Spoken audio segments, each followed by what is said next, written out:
चलिए भक्तों, प्रवेश करें उस पावन संहिता में,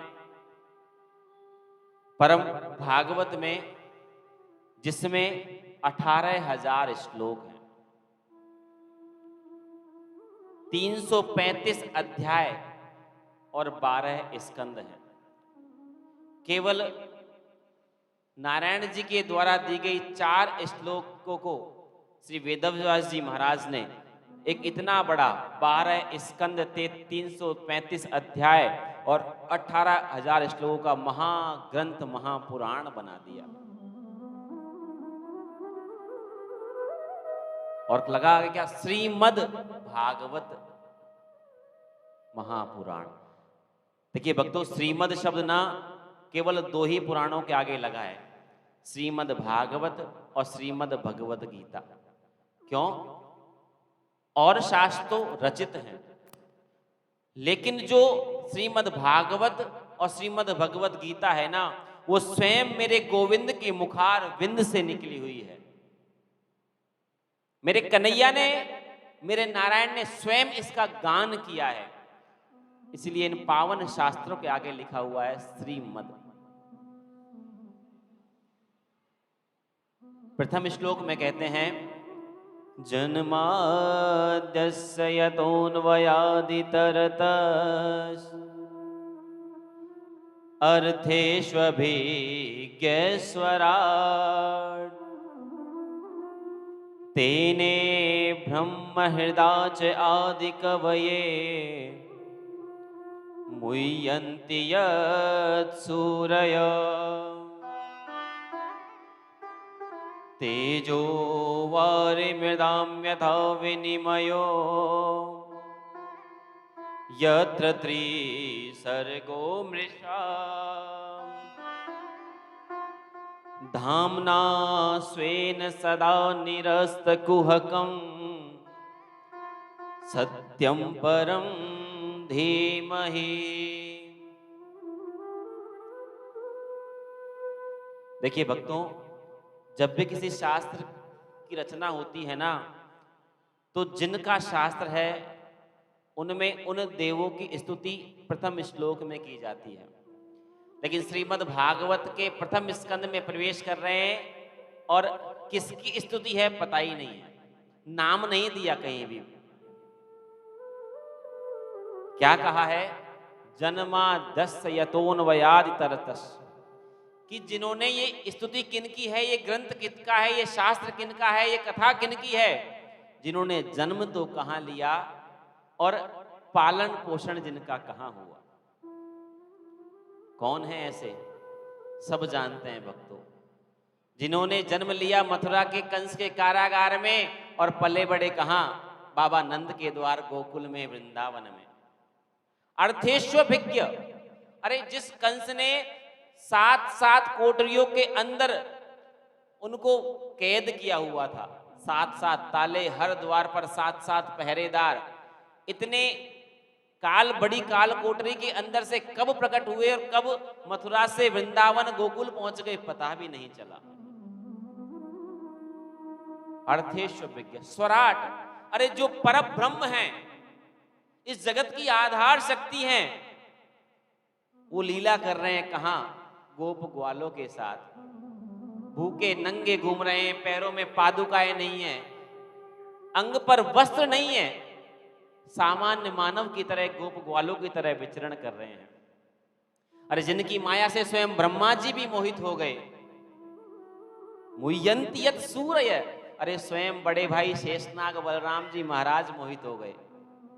एक लीला आएगी भागवत में जो आगे चलेंगे। एक बार ब्रह्मा जी को मोह हुआ कि देखो तो सही, वो हमारे नारायण ने कृष्ण का रूप लिया है, कैसा है। आकर देखा कि वो परब्रह्म गोप ग्वालों के साथ खेल रहा है, गोप ग्वालों का हरण किया था। तो मेरे गोविंद ने जितने गोप ग्वाले हरण करके ले गए, ब्रह्मा जी उतने नीचे प्रकट कर दिए। मुह्यन्ति यत् सूरय तेजो वारि मृदाम यथा विनिमयो। और भक्तों, एक बहुत सुंदर बात बताऊं, जब मेरा गोविंद, मेरा परब्रह्म, मेरा कन्हैया जब मधुर बांसुरी बजाता ना, जब मेरा गोविंद मधुर बांसुरी बजाता वन में खड़े होकर के, कदम के वृक्ष के नीचे बैठकर जब बांसुरी बजाता तो समस्त जो गो माताएं हैं, गो वत्स हैं, उनके चारों ओर परिक्रमा लगाते रहते, वहीं विचरण करते रहते। और एक परम आश्चर्य क्या होता, तेजो वार मृदाम यथा विनिमयो। अरे जिन जिन पर्वतों का काम है स्थिर रहना, पाषाण रहना, खड़े रहना, मेरे गोविंद की मधुर बांसुरी को सुनकर के बह बह करके चले जिधर मेरे कन्हैया की बांसुरी की धुन आ रही है। और मेरी मां यमुना का जल स्थिर हो गया, नहीं, इस मधुर धुन को छोड़ करके हम आगे नहीं बढ़ेंगे। यमुनायाः पाषाणत्वम, यमुना पाषाण की तरह जम गई और पर्वत पिघल पिघल करके बहने लगे। जिन्होंने त्रिसर्ग बनाए, मेरे गोविंद मेरे कन्हैया ने 125 वर्ष इस धराधाम पर लीलाएं की, जिनमें 11 वर्ष वो रहे वृंदावन, 14 वर्ष रहे मथुरा और 100 वर्ष उन्होंने लीलाएं की द्वारिकापुरी के द्वारकानाथ बन करके। 3 अपने धाम बनाए, परम धाम मेरे गोविंद ने। भक्तों, कभी किसी में भेदभाव नहीं किया।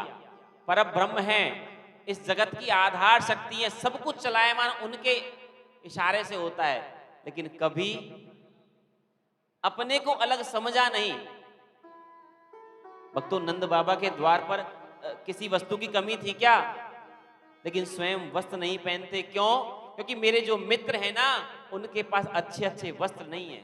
यदि मैं अच्छे वस्त्र पहनकर जाऊंगा तो मेरे मित्रों के मन में ये ना आ जाए कि देखो कन्हैया बड़े बाप का बेटा है, तो हमको दिखाने के लिए ना अच्छे अच्छे कपड़े पहनकर आता है, हमको जलाने के लिए कपड़े पहनकर आता है। पैरों में पादुकाएं नहीं पहनी क्योंकि मेरे मित्रों के पास पादुकाएं नहीं है। यदि मैं नई नई पादुकाएं पहनकर जाऊंगा तो मित्र मुझसे दूर ना हो जाएं, मुझे घमंडी ना समझ लें। तो जैसे उनके मित्र गोप ग्वाले रहते, वैसे मेरे कन्हैया रहते। भक्तों, ये श्लोक का अर्थ आपको वास्तविकता में समझाने के लिए बताया है। यहां किसी देवता का नाम नहीं लिया। अंत में कहा है यहां वंदना किसकी कर रहे हैं हम?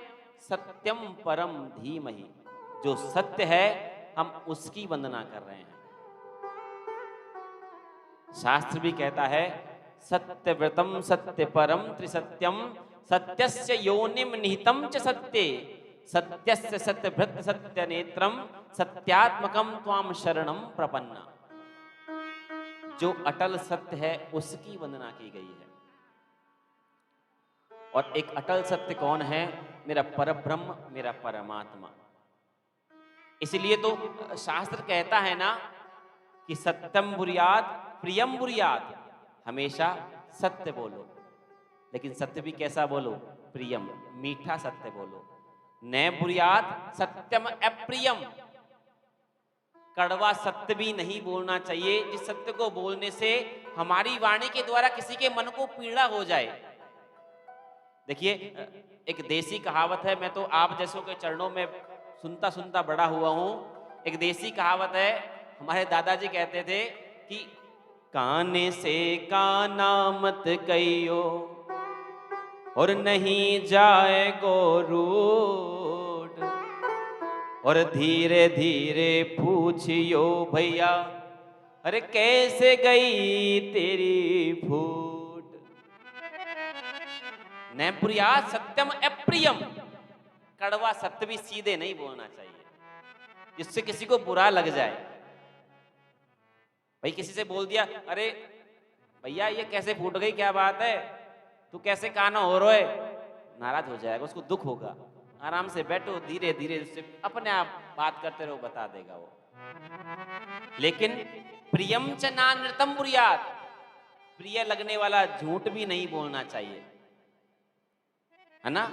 सामने कोई बैठा है चाहे कितना ही दुष्ट हो और उसके सामने ओहो भैया आपके जैसा महान तो कोई है ही नहीं, आप तो अरे बहुत सुंदर भैया, आप तो दिव्य मूर्ति हैं, ऐसा अच्छा लगने वाला झूठ भी नहीं बोलना चाहिए। एषः धर्म सनातन, ये हमारा सनातन धर्म कहता है। हमेशा सत्य पर अडिग रहना चाहिए। बाबा तुलसी ने भी कहा है, धर्म न दूसर सत्य समाना और आगम निगम पुराण बखाना। सत्य से बड़ा कोई धर्म भी नहीं है। और सत्य कौन है? मेरा परब्रह्म, जो सृष्टि के पहले भी था, आज मध्य में भी है और आगे भी रहेगा। रूप अलग अलग ले सकता है वो, कभी राम बन के, कभी श्याम बन के, है ना, चले आना प्रभु जी चले आना। वो कभी किस रूप में आता है, कभी किस रूप में आता है, आता जरूर है। रहता वो परम शक्ति पर ब्रह्म बनकर है वो।